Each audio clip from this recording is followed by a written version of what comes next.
Hello, Bible readers. It is Friday, March 19th. We're reading from Isaiah 13 to 16, 2 Corinthians 11, 1 to 33.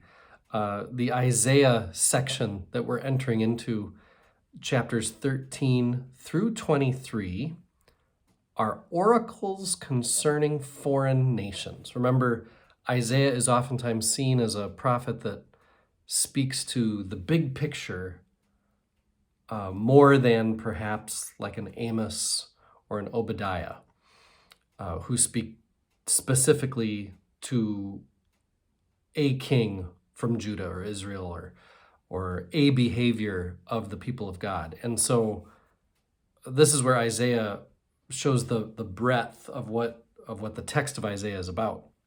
And it's important for us to see, and we'll see this in the next section too, that it would be helpful for us to not have in our mind's eye that Isaiah is written by one person at one time, as though a person sat down to write the whole book of Isaiah and poof, there it is. Now we've talked about this before, that there's first Isaiah, second Isaiah, third Isaiah. I think I have anyway. If I haven't, we're in a part of Isaiah that clearly seems to be its own distinct unit.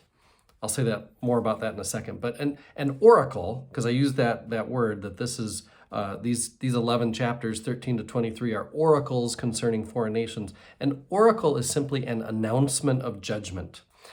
In this case, there's one against Babylon, one against Assyria, one against Egypt. There's 10 different times that in this section where it will start by saying an oracle against this nation or a prophecy against this nation. It's not like I said, one prophet sat down to write a book and just went at it against 10 nations.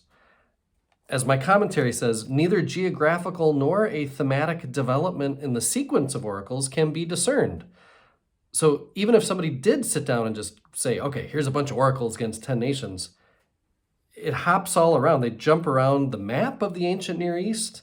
There is no progression in terms of world powers. Like it went from, the first one's against Babylon. Okay, well, when that was a world power, it's not like the next one was the next world power and the next one was, there's no progression there. There's no progression in seriousness of offenses or severity of punishment. It's kind of random.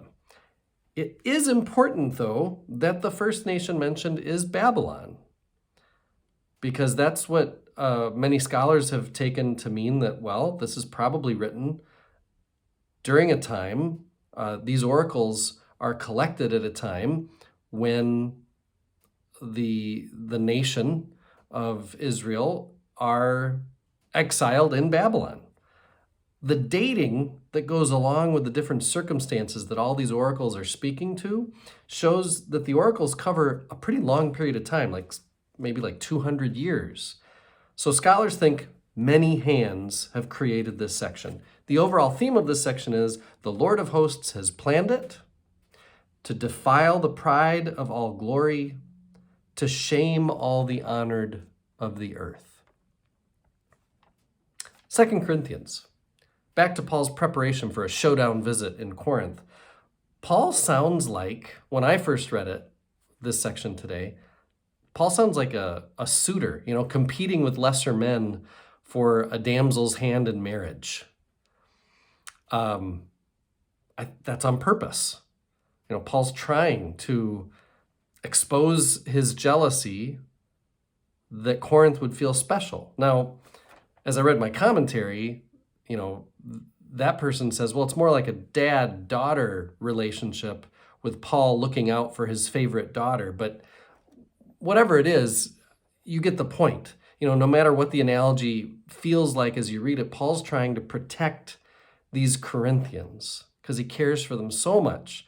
And he's trying to protect them from these fakes, these super apostles, these people that are just kind of selling a Christ that isn't the way Paul would describe the Christ. And so he's really looking out for these Corinthians, and he wants them to feel like he's looking out for them. I am one with my God. My God is with us, all of us, at all times and in all places.